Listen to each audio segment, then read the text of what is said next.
And rents went up 14% from last year on top of all that craziness. But the where do you move banks to? are playing the game right now, and they are making sure that everyone gets to stay in their home, that they get to wait around long enough to find out if their job is going to change, if the interest rates will go back down, because the big five banks don't know what the Bank of Canada is going to do, just like all of us. And so then they're all waiting around right now saying, hey, if we can push this just a little bit longer, maybe it'll be enough for people's values to go up for the people who bought recently, or for the people who had to borrow a lot of money because they're in second, third mortgage, line of credits, whatever.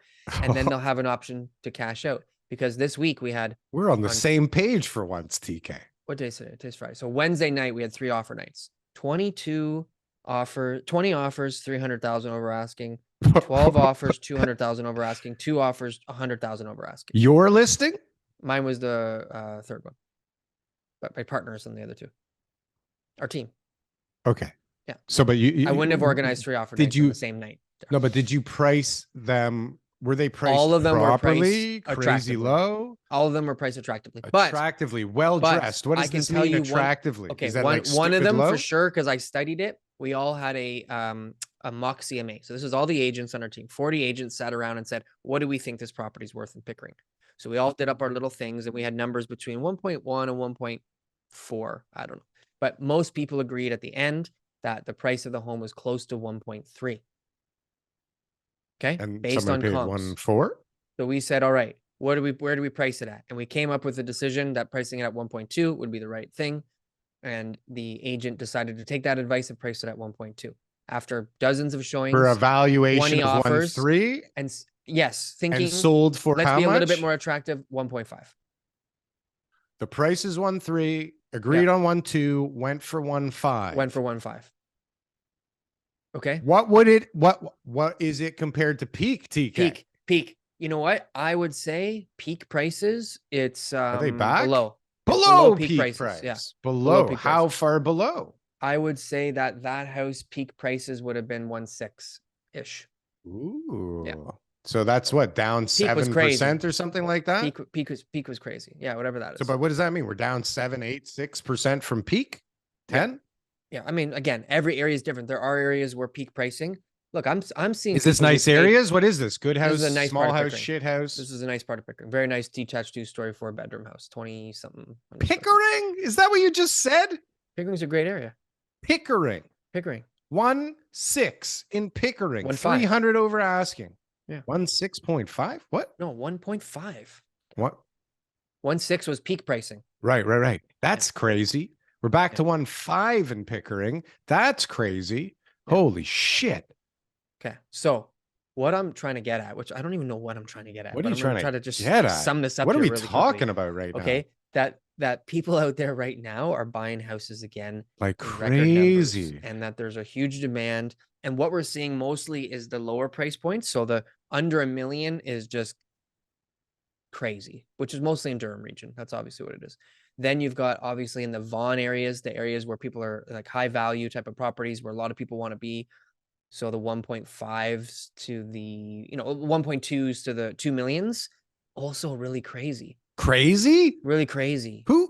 How? Crazy. A lot of offers and stuff like that. I got a couple places in Vaughan coming up, and it's cash buyers. Where are they from? People are moving. They want to be in a good house. They want to be near good schools. Right now is the time to move for them to be able to get into the school year in September. So these are like 30s, 40s moving up to 1.5 to 2 million with 6% mortgages, 5% mortgages. They're not even blinking.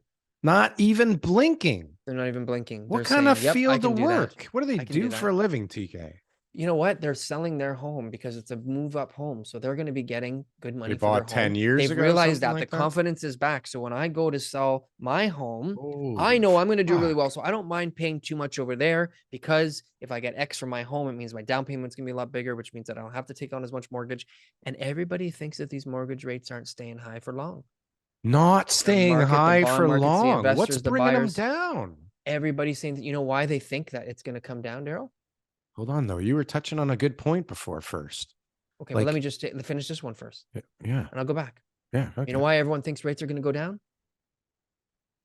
Because the Bank of Canada's saying that they're going to stay high. This is the logic. This is it. Right? The Bank of Canada is saying they're staying high. They're trying to control us. They don't want us to spend our money. They're trying to tell us to cool it. We know they're gonna have to change direction, and that's why they're deciding to buy now, Darryl, because they feel rates are gonna stay lower. But the point that I was making earlier, which again I totally forget what it was, sorry, was that people are buying houses right now because they're confident that they're gonna get more money for their home. But you were also making the point, which ties into that I was also thinking, I'm shocked that you came up with the same thing, but they're like, they want the prices to go up because it fucking blows a lot of problems out of the water.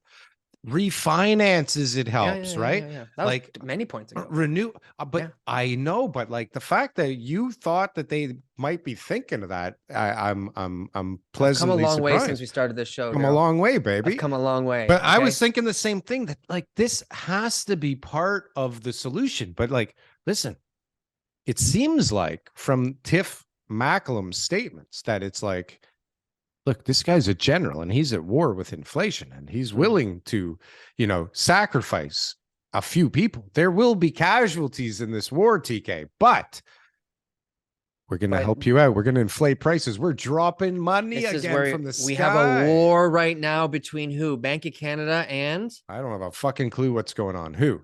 The banks.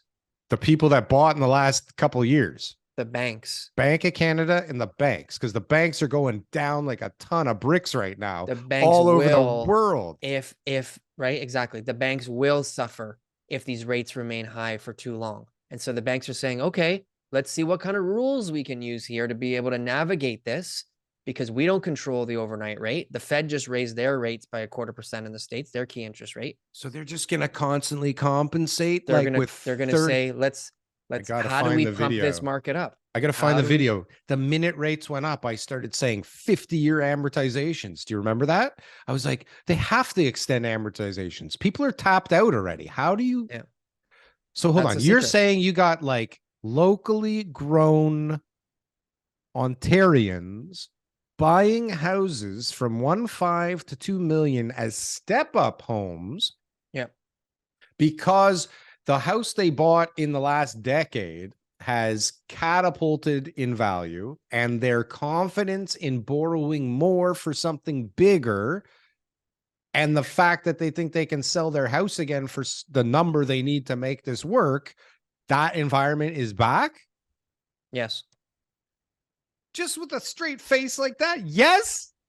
We're back, baby. And you're that's it. Calm as and so it's what people are doing, and it's the decisions they're making, and they're I'm dealing with them. So they're actually looking at everything and they're saying, you know, I really wanted to buy for 1.2, you know, like that's really what I thought. TK, what's my house worth now? I'm like, well, when we first sat down, you know, we were looking at the last sale on your street and it was 900,000. Oh, well, what's the most recent sale?